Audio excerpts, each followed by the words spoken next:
junto a un montón de estiércol cubierto de moscas esmeralda, cabeza adelante con las patitas delanteras extendidas, salió del vientre materno y vio frente a sí la tenue nubecilla grisácea de la explosión de una granada rompedora.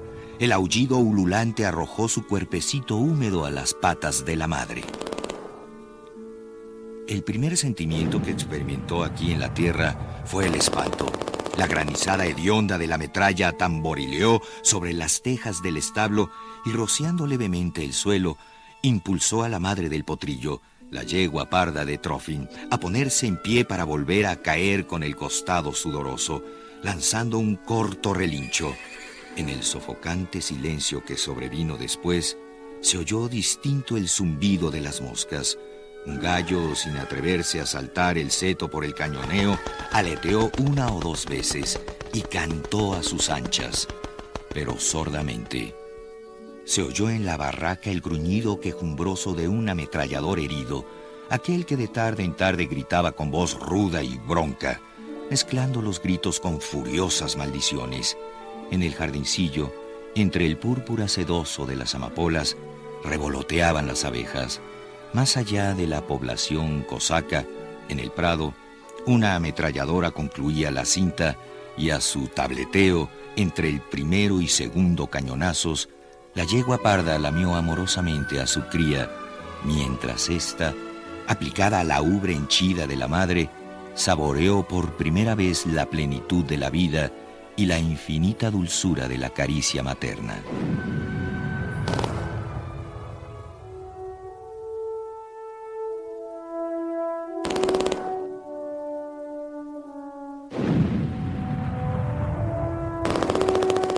Cuando el segundo proyectil se hundió tras el llano, Trofim salió del cuartel dando un portazo y se encaminó a la cuadra.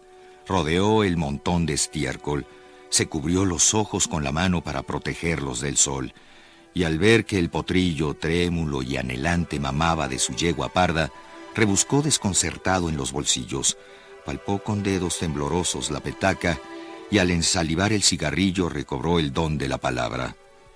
Le habló a la yegua como reclamándole el amargo agravio que cometía en su contra al parir en tan mal momento. A las costillas de la yegua, rugosas de sudor seco, se habían adherido hierbas y estiércol seco de gallina. Estaba muy flaca y consumida, pero sus ojos resplandecían de orgullosa alegría, aderezada con cansancio, y el belfo superior se distendía sonriendo. Así le parecía a Trofim, por lo menos. Cuando la yegua puesta en el pesebre golpeó repetidamente el suelo con las patas meneando el morral del alimento, Trofim se recostó en el poste y mirando de reojo con desagrado al potrillo y a la yegua, comentó secamente que por lo menos hubiera podido parir un potro como el de Ignat, y se preguntó qué haría con él. En el silencio penumbroso del establo crujía el grano, y por una rendija de la puerta se colaba un rayo curvo de sol. La luz le daba a Trofim en la mejilla izquierda. Su bigote pelirrojo y la pelambrera de la barba adquirían reflejos bermejos. El potrillo se erguía sobre sus finas patitas cubiertas de pelusa como un caballito de juguete. ¿Qué hago? ¿Lo mato? Y el dedo gordo de Trofim señaló hacia el potrillo. La yegua volvió el ojo sanguinolento, parpadeó y miró burlona al amo.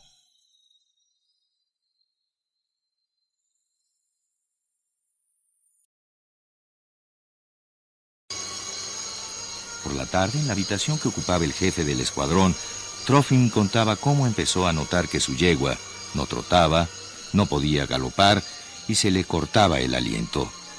Resultó que estaba preñada y el potrillo había salido canela. El jefe de escuadrón apretó en el puño la taza de cobre llena de té, como se aprieta el pomo del charrasco antes del ataque, y miró con ojos soñolientos el quinqué. Sobre la luciérnaga amarillenta del pabilo se precipitaban aterciopeladas mariposas. Entraban por la ventana, se abrazaban en el cristal, a unas las revelaban otras. Trofim comentaba que era igual si el potrillo era bayo o zaino, pues había que pegarle un tiro porque con un potrillo más parecían una tribu de gitanos. El jefe estaba de acuerdo. ¿Qué pasaría si se enteraba el comandante en jefe?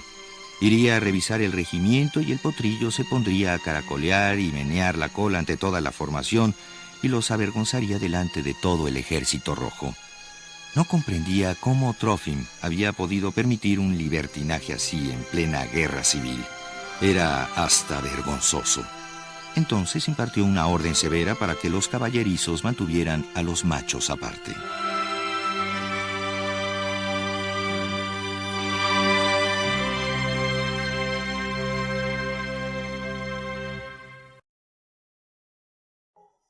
A la mañana siguiente, Trofim salió de la barraca con el fusil.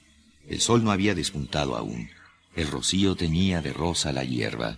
El prado, hollado por las botas de la infantería y fajado de trincheras, semejaba el rostro de una mocita lloroso y afeado por la pena. Cerca de la cocina de campaña trajinaban los soldados.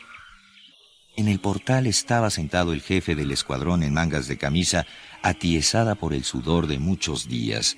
Los dedos, acostumbrados al frescor reconfortante de la culata del revólver, recordaban torpemente algo entrañable, olvidado. Trenzaban un colador para las albóndigas. El jefe se quitó de las rodillas las puntas de mimbre y le preguntó a Trofim si iba a liquidar al potrillo. Trofim hizo callado un ademán y se encaminó a la cuadra. El jefe agachó la cabeza esperando el disparo.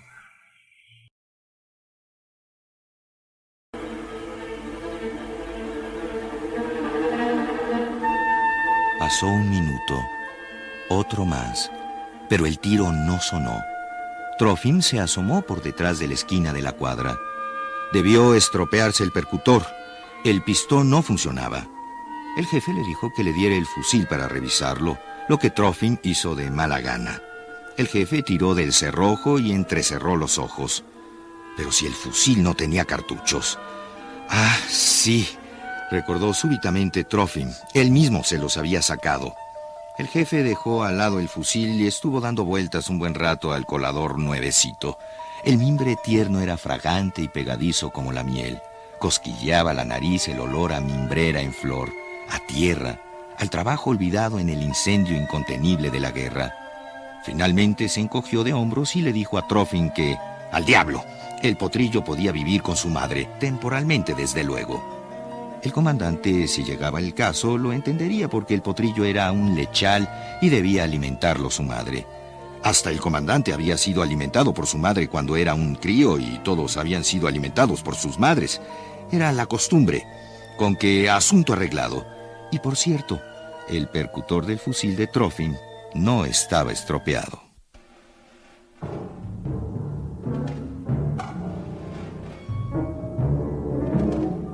Cierto día, pasado un mes, el escuadrón de Trofim trabó combate con una centuria cosaca. El tiroteo comenzó al anochecer. Oscurecía cuando marcharon al ataque. A medio camino, Trofim se rezagó mucho de su sección. Ni la fusta ni el bocado que le desgarraba los belfos hasta ensangrentarlos hacían que la yegua galopara. Levantando la cabeza, relinchaba ronca y no se movía del sitio hasta que el potrillo, con la cola tendida al viento, le daba alcance. Trofim saltó de la silla, guardó el sable y con el rostro contraído por la ira se quitó el fusil que llevaba a la espalda. El flanco derecho se había confundido con los blancos. Junto a un barranco, como empujado por el viento, corría de un lado a otro un grupo de gente. Se apuntaban sablazos en silencio. La tierra zumbaba sordamente bajo los cascos de los caballos. Trofim miró un segundo hacia allá y captó en el punto de mira la torneada cabeza del potrillo.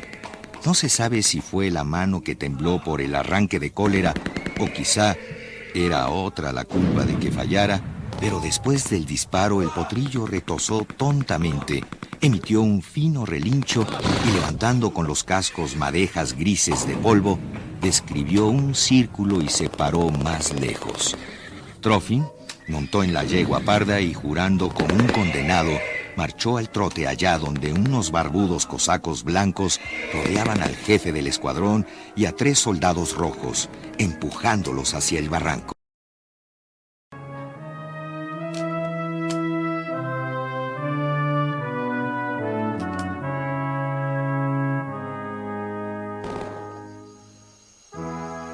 Aquella noche el escuadrón durmió en la estepa junto a un barranco no muy profundo. Fumaban poco. No desencillaron los caballos. La patrulla que volvió del río Don comunicó que en el puente se habían concentrado grandes fuerzas del enemigo. Trófim, con los pies descalzos envueltos en los faldones del impermeable, estaba tumbado y recordaba los sucesos de la jornada. Flotaban ante sus ojos el jefe del escuadrón saltando al barranco, un cosaco barbudo cruzando a sablazos al comisario, un cosacucho partido de un mandoble, una silla regada de sangre negra, el potrillo. Antes del amanecer se acercó a Trófim, el jefe del escuadrón, y a tientas se sentó a su lado. Tras asegurarse que Trófim estaba despierto, le dijo mirando las estrellas que se extinguían: «Acaba con tu potrillo. Siembra el pánico en el combate. Lo miro y me tiembla la mano. No puedo dar sablazos. Y todo es por su pinta casera. En la guerra eso no debe ser. El corazón de piedra se hace de estopa. Y ahí tienes. No lo patearon al zarandillo en el ataque aunque se enredaba en los pies». Trófim cayó. Se tapó la cabeza con el capote y, estremeciéndose por la humedad del relente, se durmió con extraña rapidez.